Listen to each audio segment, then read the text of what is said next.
Wagwan people, this is your boy Rome. Welcome back to the channel. Before we go any further, I really want to say thank you very much for all the subscribers. We got up to 500. Now the next move is to get to 1,000. So thank you guys for liking, subscribing, and watching the videos over and over. We really do appreciate it. This is of course the FOUTH official, the place and the only place you can get that Jamaican American views on football, with a heavy bias towards Manchester United. But before we get into the meat of the matter, I just left work only to find out that Manchester United has now reached an agreement with Real Madrid for Rafael Varane. So of course, man, happy about that. Next season kicking off real quick, and Manchester United will be starting off with Varane at the center of the defense. Now without any further ado, referee, blow the whistle. Let's go. So people, on a big man level, Jamaica dropped out last night out of the Gold Cup. 1-0 to the USA, and we had a bunch of chances to win that game. We had opportunities to win that game, and I'm not going to sit here and really litigate what everyone else has been saying since last night. I'm pretty sure you've seen a bunch of reviews about the game. I'm not going to sit here and talk about that. I'm going to take another approach, as we always do at the FOUTH official, which is why we have so much of you liking and watching the show. I'm going to ask a few questions and lay out a few things, but before, let's talk about the manager himself. Do I think the manager deserves to continue? Should Tappa Whitmore continue being the coach of Jamaica? No, absolutely not. Yeah, he reminds me so much of the Ole Gunnar Solskjaer, the decisions that he makes within the team. Picking the team that he picked, you can tell that it has potential to win the game.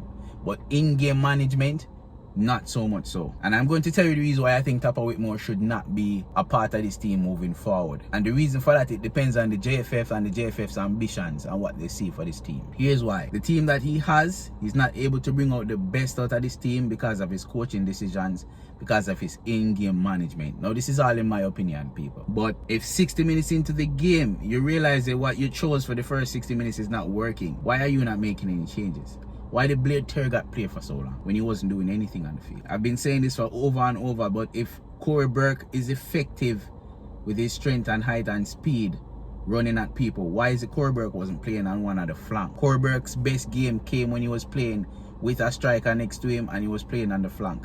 Why didn't Andre Gray come on at 60 minutes? 15 minutes into the first half, Andre Gray should be on the field running down the middle with Corey Burke on the right. That did not happen. Instead, you take off Corey Burke and bring on Andre Gray and Shamar Nicholson. There will be no more creativity up there because both of these players depend on service. There will be no more service. After the changes made, the game completely changed, fam. Because Corey Burke, along with his abilities to score and he also creates chances for his teammates, bro. Shamar Nicholson is not going to create anything for no one else. Andre Gray games depend on someone creating chances for him. So where were the chances coming from? This is Bobby Gray's first game back in 2 or 3 weeks. Why is he playing so long, fam? The decision that these coaches making is absolutely astronomically stupid, fam. Which is why I think he should not be a part of this team. Will he continue to be? Only time will tell. But the FOUTH official would like to ask a few questions, but not to Whitmore, because Whitmore's career, Whitmore's fate is not in his own hands. It's in the JFF. So I would like to ask a few questions to the JFF. So indulge me for a few minutes, people. I would like to know right now from the JFF, what exactly is your ambitions? What are your thoughts and plans for the future? Now, I know you guys don't like communicating, and that's fine. Not communicating with, your fans and the citizens and the diaspora of Jamaica, that's fine. But we really like to know, what are your plans for Jamaica football? Are you planning on being a world beater? Are you planning on competing against the best of the best in the world? Are you planning on qualifying for the World Cup, doing something for the World Cup? Or do you still plan on being this mediocre Salvation Army type federation? Let me explain. If you want to be one of the countries that are competing and playing against big teams, and don't say the population is too small for us to do that because Iceland is doing that. Take Iceland population. We need to be serious about the people that come in and represent the country on a footballing level, from coaching all the way down to the water boy. Why do I say that? Moving forward, if your ambition, JFF, is to absolutely compete with the rest of the world, then you should never be accepting any more mediocre footballers and mediocre coaching. Meaning, your aim from now on, from this day moving forward, is to go outside and attract and grab every single player out there in the diaspora that's available to play for Jamaica. So Ivan Toney, his door should be being knocked on right now. No questions asked. Emil Smith Rowe, his door should be knocked on right now. Nathan Redman, his door should be knocking on right now. That right there fixes 3 of the problems that we have in this team so far already. Now we wouldn't have to worry about Bobby Reid playing down the middle, which is not as good as playing on the flank. Because we can have Nathan Redman play right down there. We can have Emil Smith Rowe play right down there. We wouldn't have to worry about Shaman Nicholson because we have Ivan Toney playing right down there. Jamal Lowe, arguably one of the best we have available to us, is not in the squad. We need to get rid of this whole idea that Jamaica Football Federation is not ambitious enough to want to be the best. Now, if you want to be the mediocre type of federation that really just wants to be a salvation army for your friends and family and ballers in Jamaica, tell us that so that we don't have to be as invested. As a football fan, as a Jamaica football fan, I want to be invested in my team to do the best and be the best. But if you're going to continue to pick players as lovely as human beings as they are, who are not good enough to compete with the rest of the world, then I will not continue to support, and we should not continue to support. There is no justification why we cannot call the people available to us who are best at the trade that they do. And as people watching this, however much people sees this video, understand this: the quality of football that we play in Jamaica, the quality of football that's coming out of the country right now is not good enough to compete with the rest of the world. So if we're going to stick to this current model, if we're going to stick to this current JFF administration and the way they want to run business, we have to admit to ourselves that we will not be competing for the Gold Cup. We will not be qualifying for the World Cup. We'll just be a mediocre side continuing to win the Caribbean Cup.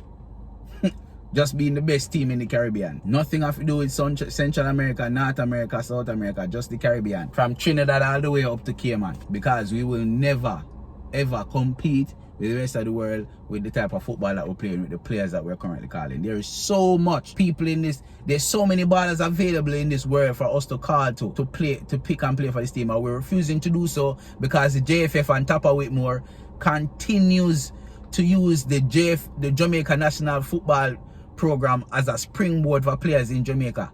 That should not be the case. If you are tasked in developing football, you should be working on developing grassroots football from coaching, facilities, etc. Not taking people who are naturally talented and gifted and throw them into national program because that gives them opportunity for other coaches to see them. This is not a scouting report, fam. This should be the national team, bruv. This is not a scouting report. So why are we doing this? Why are we doing it? What is the JFF doing? So my question is this: if you want to have ambition, if you want to be known as the JFF that is going to raise Jamaica football to another level, there's few things that you need to do. One, go ahead and get the players of high quality in Europe and about. And if you do that, then you have to get rid of the coach. Because the mere fact is, these high quality players will not be responding to a low quality coach. Whitmore peak, and he's at his peak with these players, and I think that's why we keep calling these local players, because Whitmore knows he's not able to coach high quality players who've seen coaches better than him from them at youth. So think about that. If you decide to go one route and say we're going to be world beaters and fight for the championships, then you have to bring in new people and get rid of Whitmore, because Whitmore is not going to be able to coach these players who have been coached by high quality coaches since they were kids. Whitmore's peak is Jamaica under 23. That simple. Unless he goes out and gets some proper training in England and get some proper experiences, Whitmore should not be coaching this team. Our level of football has evolved. We need to evolve with the time. Those have been my thoughts. Let me know yours in the comment section. I'm done litigating this thing. Jamaica is out of the Gold Cup. I'm a mad no bum. Thank you very much for watching. Take care of yourself. Take care of others. Manaz.